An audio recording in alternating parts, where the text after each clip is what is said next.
My name is Hezron Kanyari Karanja, husband to Wambui Kanyari, and a father of children. I have Wagari, Wajiko, and Karanja.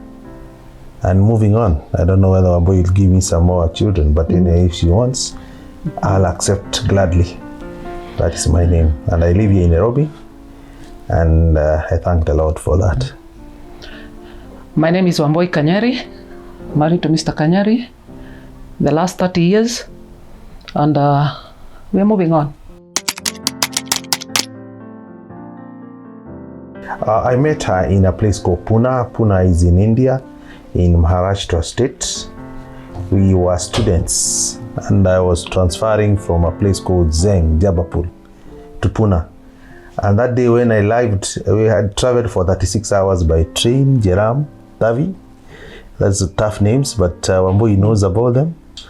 And the place I landed, I found this young lady, Wambui. Wambui was 1 GB, 6-footer, and I fell in love, but I didn't tell her. But she can explain maybe further, because I was on transit to another place called Kolhapur, which I never went, because after I saw her, I had to break my journey. Yes, I landed in Pune first year, and the house we were living, I remember it was Padamji Park, and when he transferred, he came to, that's the place he came. And when he opened that door, when they were coming in, the man was dirty. How? He just came from a train. It was disgusting. Yeah. But there's something that I saw. He had the most beautiful eyes. Oh, wow. And I wasn't going to let a man with beautiful eyes just go. And I fell in love immediately, though I didn't tell him. I kept quiet. And he was supposed to be proceeding to Kolhapur. He changed his mind, and we ran around with admissions, and he got stuck in Pune. And from Pune, that is where the story began. And maybe I would add there, and the place I found her, I didn't know where to have my lunch or supper, because you know when you're staying students, food becomes a big issue. And she had known a place where they had the hamburger. So she's the only one who knew where that place was, and she told me, I can take you to go and have a hamburger. Though she did not buy, I bought it, but that hamburger took so long. And that's how we met, and that's how it began. After we met, and I was to go back to my station, was Jabapur in Madhya Pradesh. I didn't know where to sleep because I was a new person there, but she had come about a month or so, or 2 months before me. She was doing her first year, I was doing my second year. I was actually knowledgeable and experienced in India than her, but she was more eligible and more experienced in Pune than I was. Actually, one thing that came out very strong for me and why I loved her so much, I requested her to get me a place to live. And I left her some money to pay for me for the house, though it was a room. And actually, to my surprise, she got me a very nice place to live in, and she paid for me, and she never even took even a coin that I had left. That trust, that I could trust her to get me a place to live and not spend my money and wait for me, actually pulled a lot to her, because I trusted a lot, and that I could see she could be somebody to be trustworthy. Number two, she was very good, a good Christian. So in India, it's a very strange place that you don't have many churches. And in our place in Pune, it was a Hindu place. She had managed to get a church that many people had not known where that church was. It was called St. Patrick's Town. And we used to go all the way to church. So I saw she's Christian, she's trustworthy. And now that pulled me a lot now to extend to the third gear to ask her for her love. And it took some time before she accepted, but finally she bulged and loved me more. Well, one of the things, apart from the nice eyes, I was a city girl. I'd been schooling in Nairobi, but living in Kiambu. And you find that most of the people who were there were young. They were kihereheres. You know, most of the guys, they want you kiherehere mingi. I was an introvert and I didn't want that. And I think that is how I managed, because he was also very docile. He was smart. He played docile behind the curtains, didn't want any noise. And I think that is where my point was. And when you talk to him, he will listen. He'll take a lot of his time listening. There was a lot of partying and going out there, but it was not my cup of tea. And one thing I respected, he respected me. When people are going out, I don't want to go out, and I never used to go out. He respected me for that. And I think that was the most important, crucial point. Another thing, I was more of an in-house person where I'll just sit, and I loved cooking. Most of the students never used to love cooking, and I think he had a good appetite, so wherever they will come from, he'll end up coming to see what had been cooked, either in my hostel where I used to stay, or in his house where people just come, and if they're hungry, I'll cook and they'll eat. I think that was another point, that he was a good feeder, so I knew I'll never go hungry. So he fell for that one also, and I fell for that. She cooked very nice chapatis. And you used to call it menta. The chapati fly, it's called menta. And my roommate, my friend, Mr. TK, he loved chapati a lot. So one day we decided to give them a surprise, that we can cook chapati with me and my roommate. Oh my boy, we did not know how to roll the pin and make the shape. So we used to put in a plate cover, then cut with a knife round. When she came and found what we were doing, she laughed at us and she showed me, you don't do it this way, you do it that way. So we were very happy, and our chapati is up to today. I would like you to taste. They are very nice. They just peel and they are very nice. And especially when they are hot. When they are hot from the pan, oh my, they are sweet. So that is one of the things that pulled me to her. Number two, I used to buy chicken curry. Chicken, we could not afford a big chicken portion. So we used to get mugogo, nashigo, that is called chicken curry. And she would make it very nice, soup and spicy. And you know, Indians, they have a lot of spice and piri-piri kiasi. That made me actually very connected to her. And we moved on. And that is actually a brief thing about her, a long story cut short. And here we are. We complement each other in many ways. He's a last born and I'm a first born. Last born tends to be good listeners. They tend to be patient, because after being bashed up by the older ones, they tend to be very kind of good listeners and patient. I'm a first born, so I tend to do everything by myself. And I think love came first, and then friendship came later. So whenever we sit down, we never defined our roles, but they brought the role, they brought themselves. But also, I think there, as being the firstborn and being the lastborn, sometimes she forgets I'm her husband. Most of the time she thinks I'm her younger sister or her younger brother, because her youngest brother is almost is a boy like me. So sometimes he treats me so kindly, not like her wife. Until sometimes I tell her, no, I'm not your lastborn brother, I'm your husband. Don't treat me so kindly. So that is one of the things that she does sometimes. So that one of firstborn and lastborn, it complements, but sometimes in an ifinyiria san. Yeah, and also God has been kind, because after we came back and settled, we didn't work for long, and we do business together. We spend 24 hours together. We do our businesses together. The whole day we are together, the whole night we are together. So I think the system has brought itself in place. And over time, we've gotten used to.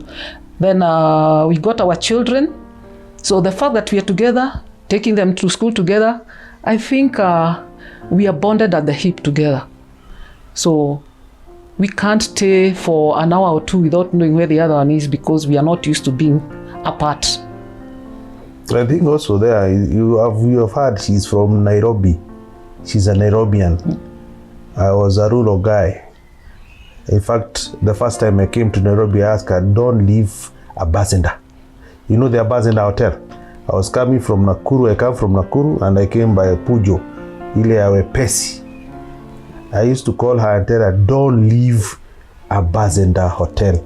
And especially you sit on that round flower, there's a flower pot, that concrete flower pot at the entrance. You have to sit there. Then we agree, I'm leaving Nakuru at around 5, give herself 2.5 hours, so I'll be in Nairobi at this particular moment.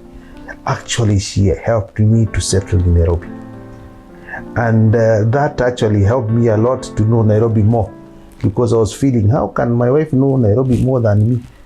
So I put a lot of effort. And up to today, actually, she tells me I know Nairobi more than her. And then when it comes to business, I would say this, and this is a fact. My wife is a tractor. Huyu ni caterpillar ya kasi. So if I give her a task, in fact, she does it so well that sometimes even I'm worried, kwani is he going to overshine me, or maybe I look like I don't know anything. But the good thing, she respects me and she loves me most. And at the end of the day, in fact, she tells me, no, that is the place we needed to reach. Don't go beyond there. And this has been over time. It has been over time. It started with love, then it came with the friendship, and now we are roommates and housemates. So that's where we are now. Just like we need to ask ourselves, where do you want to go? That's where we are at this juncture. Actually, balancing work and family and husband and wife, luckily we are from commerce background. Both of us are accountant auditors. We did that in, I'm a BCom graduate, master's in commerce. She's also master's in commerce and BCom. That alone helped us. We were able to demarcate business and other things. During daytime, and when we are strategizing what we need to do, we do it as professionals. We don't do it as husband and wife. In fact, we have a table, our dining table, we sit down with our books. And she brings her books, I bring my books, we study, we talk, we disagree. Even sometimes we disagree and say, no, this one we cannot work. And we leave it until we come at such a time, then we can agree on what we want to do. Then when it comes to family matters, now that one we talk in the living room. When we are seated and having maybe dinner or supper or whatever, that one we now in a relaxed way. And when it comes to love matters, that is done at the right place. That is how we have demarcated the 3 stages. Yes, how we demarcate. When I was settling down, I wanted to be a traditional person.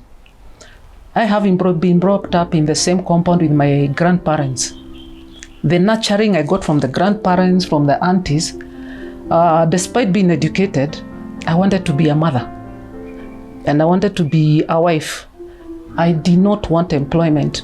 Maybe because of my upbringing, where my father was working out of the places where he would come maybe once a month. That was what I wanted, and that's why even after I came back and got a baby, I stayed home to bring up my own children. I refused to work. It was difficult for him because he could not convince me to go and work, but I told him, no, I want to bring up my own children. And even by that time he was working, he worked very briefly for the bank. And after that, when he came out into the business world, when we ganged up together, we started working together. Going to the business, I had no problem because I had the time to pick children from school, drop children in school, and the children were used to mommy and daddy dropping them, mommy and daddy picking them. If one of us went to pick them, it was, where is dad? Where is mom? And you had to sit down and explain why this other person is not there. And I think that gave me fulfillment of working on this marriage. Another thing, I'm so traditional. I do not like him coming to my kitchen. I will do the cooking, everything myself. Let him do the manly duties. Give a man his space. Let him give him the chance to do what a man should do. A man should work hard and provide. When he brings whatever he's bringing home, I will be the housekeeper. And I think once we learn to demarcate that, there's going to be peace, there's going to be love at home. And I strongly believe, give him his space. Well, there was a time I left him at home. I had gone out briefly for a board meeting in a certain school, which we support. And coming back, the tea was there, but he could not, he didn't know how to put the cooker on. He didn't know how to put the microwave on, and I'm talking about 5 years ago. And the children were there. I mean, what is so hard, Dad? He says he doesn't know because he's never done it. There's the time we had, I was away in hospital, and he couldn't get the plates and the spoons because I believe that is my department. So he just sees the plates on the table, spoons on the table, but he doesn't know where they come from. He had to call a neighbor to come and look for where the spoons are in his house and plates. I like my space. I like my responsibility. He takes his responsibility. He provides, and I've never been disappointed. Actually, men's duties are two major words. One, you must protect. Is a lion, a male lion. You know, the female lion always hunt, but the male lion always protect for the children to eat and enjoy their meal. And number two is for providing. I think for a man, it's my duty to make sure that I provide. That's why I go out in the rain like a man should work very hard. And number three, we should follow our culture. I am a Kikuyu man, and I believe that a Kikuyu man should provide and protect for his family. And having somebody who actually reciprocate for that and love you for doing what you do. And sometimes for men, when they go there, they don't get it. They don't find what they had gone for. So when you come so disappointed, I think that is a place that you find your comfort. Like I remember during the business world, we had bought some trucks and we were unable to pay for the loan. And actually the auctioneer came for them. And you can imagine you're in Nairobi and the lorries have been caught in Rift Valley. Here you don't have even a coin. But she told me, my husband, don't worry. Even if they go, I have you. So actually I feel that is a place that I really enjoy and appreciate her for being there for me and actually complimenting what I do.